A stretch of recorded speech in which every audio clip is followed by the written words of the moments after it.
Então agora nós vamos ver como utilizar o método da bissecção no Octave, né? Baseado no script que foi disponibilizado no Classroom. Então, vamos lá. Então, aqui eu estou no Octave, né? E, bom, vamos dizer que, por exemplo, a gente acabou de abrir o Octave e está tudo desconfigurado. E, tipo, eu não sei onde é que estão as coisas e tal. Uma coisa que eu posso fazer é justamente vir aqui em janela e marcando as coisas para irem aparecendo. Então, eu posso colocar exibir janela de comando, exibir histórico de comandos, exibir o editor de variáveis, não, o editor onde eu posso colocar script para ir salvando minhas coisas. E conforme o que eu quiser ir colocando, eu posso ir colocando aqui. E, bom, aqui é só para a gente dar uma configurada inicial no nosso Octave. Então, vamos lá. Para trabalhar com o método da bissecção. O método da bissecção, pelo que a gente viu lá nas notas de aula, ele consiste justamente da gente traçando... da gente usar o teorema 1 e 2 para ver se a solução está dentro desse intervalo. E uma vez que a gente conhece... Cadê? Uma vez que a gente sabe que a solução está nesse intervalo, a gente vai usar esse método de aproximações, né, para encontrar o valor onde f de x é igual a zero, porque a gente só vai estar reduzindo o intervalo em intervalos cada vez menores para poder encontrar o ponto de zero dessa função. Então, deixa eu dar uma limpada aqui na minha janela de comando. Eu não vou dar clear all não, só vou dar um CLC, porque a gente tem dois comandos interessantes, ó. Clear all, que é para limpar as minhas variáveis, caso eu salve alguma, e CLC, só para dar uma limpada na minha janela de comandos. Então vamos lá. Uma das coisas que a gente pode fazer inicialmente é definir uma margem de erro que a gente vai trabalhar. E, bom, eu acho que é mais interessante eu utilizar justamente o editor de variáveis do que a janela de comandos. Bom, a gente tem a janela de comandos que ela serve para comandos rápidos e o editor de variáveis ele serve para a gente criar arquivos para a gente poder usar futuramente. Então a gente monta um script, salva esse script e usa quando a gente bem entender. Então, como foi disponibilizado, tem algo que é chamado de erro. Erro é justamente associado a um nível de precisão que eu quero na minha solução. E foi colocado e a menos 6. Isso aqui é como se eu tivesse 10 elevado a menos 6. Justamente essa notação de e elevado a menos 6 é só aquele prefixo de 10 elevado a menos 6. Então, uma vez que eu inseri erro aqui, perceba que no meu ambiente de trabalho eu já tenho uma variável associada, só que está associada a erro, né? E, bom, eu posso pegar simplesmente esse erro aqui, ó, se eu quiser, e escrever aqui, salvar aqui no meu script. Isso aqui vai ser útil para quando eu quiser usar, né? Para entregar uma atividade, por exemplo. E elevado a menos 6, pronto. Coloquei, salvei aqui, tá joia. E aí eu preciso determinar dois pontos, que vai se referir ao meu intervalo. Onde é que começa e onde é que termina esse intervalo. Eu posso chamar simplesmente de A e dizer que A é igual a 2 e B é igual a 4. Eu estou determinando esses intervalos supondo-se que eu já conheço o gráfico de comportamento dessa função. E qual que é a função? A função é justa... eu vou fazer o seguinte, vamos... Deixa eu... Aqui, ó, para que vai ser útil o clear all aqui, ó. Clear all é para apagar as variáveis que estão associadas. Eu tenho um x que vai estar dentro do intervalo, que eu vou chamar de menos 3 a 5, sei lá. Vamos lá. Eu calculei x nesse intervalo, né? Defini aqui. Beleza. Algo que eu posso fazer em seguida é calcular uma função relacionada a x. Então eu vou dizer que y é igual a x ao cubo, que foi o que a gente viu nas notas de aula, menos 9 vezes x mais 3, né? Eu tenho isso aqui. Aí se eu fizer isso aqui, plot de x e y, eu vou ter um gráfico bonitinho aqui associado a isso. E aí eu tenho esse comportamento aqui. E, bom, perceba Ó, só olhando o gráfico, que tem alguns pontos onde ele zera.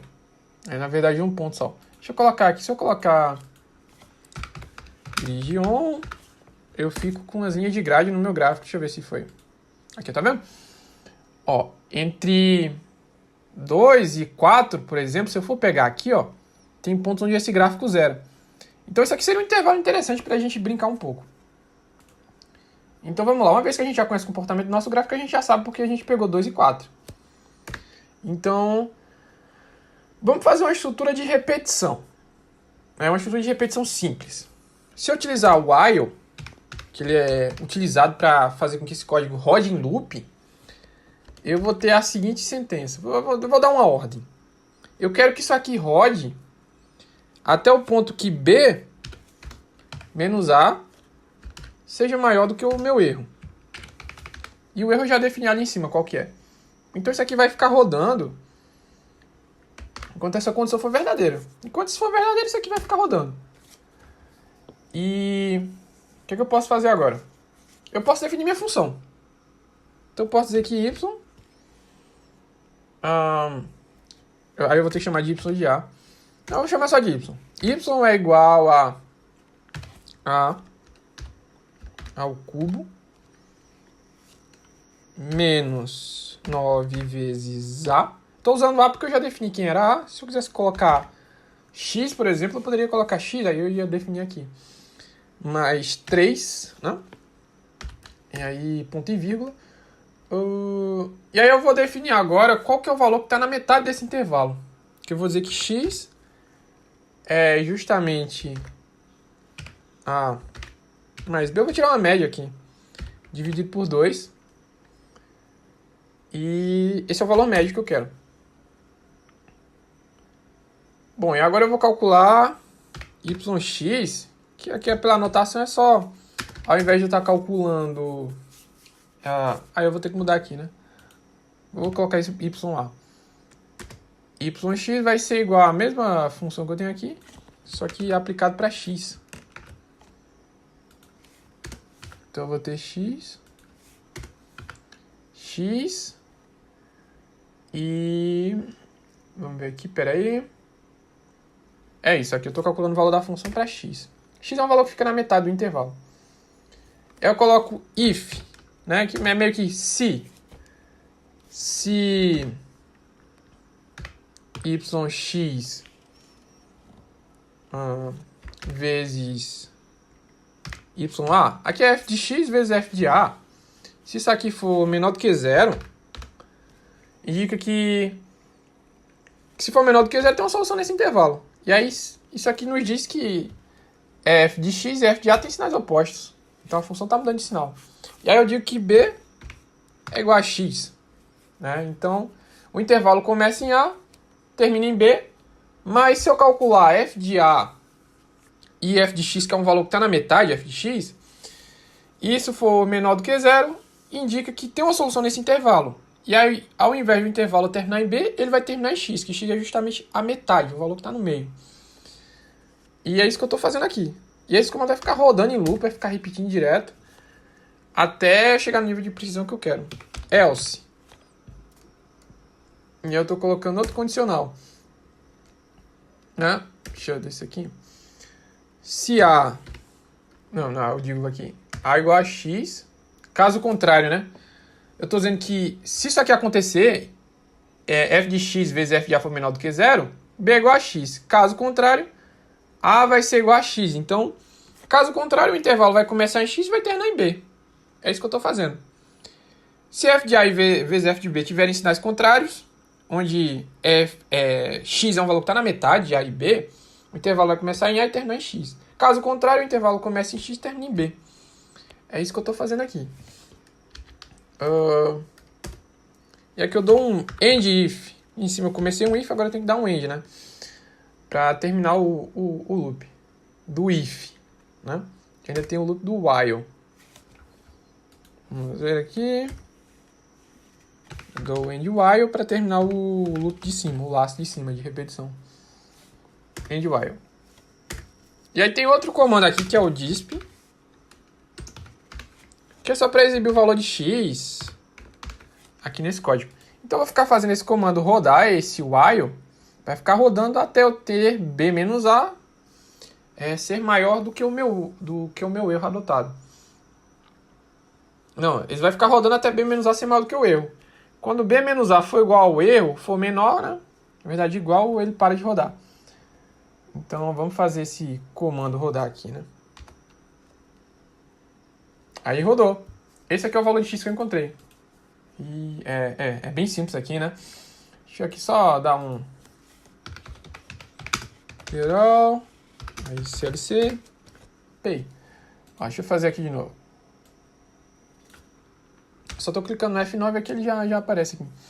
Então aqui tem o meu erro adotado, que é 10a menos 6. Ó, dá pra vocês verem aqui em cima. Aqui no ambiente de trabalho ficam os valores que eu encontrei.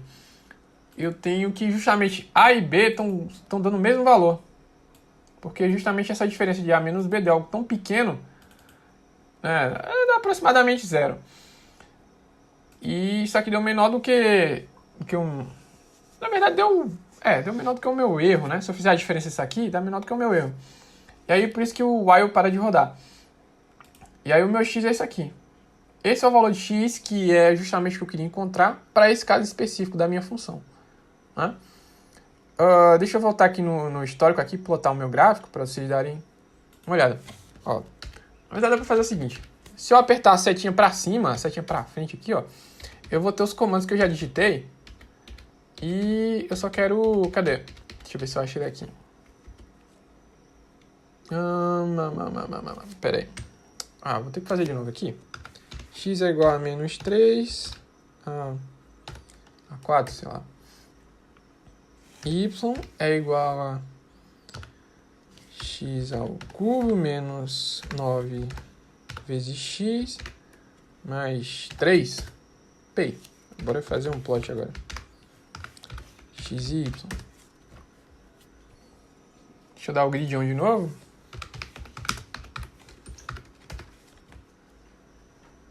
Cadê? Aqui, ó. Aqui o meu gráfico aqui. Perceba que a solução está entre 2 e 3. 2 e 3, é isso mesmo a função? Deixa eu ver se eu fiz certinho aqui. J ao cubo menos 9x, x mais 3. É isso mesmo. Minha solução está entre 2 e 3, só que ela não chega a ser 3. Ó. Que é justamente isso aqui que eu encontrei aqui. Ó. Ela é 2,8169. E é basicamente assim que se constitui esse método. Sem muitos segredos, né?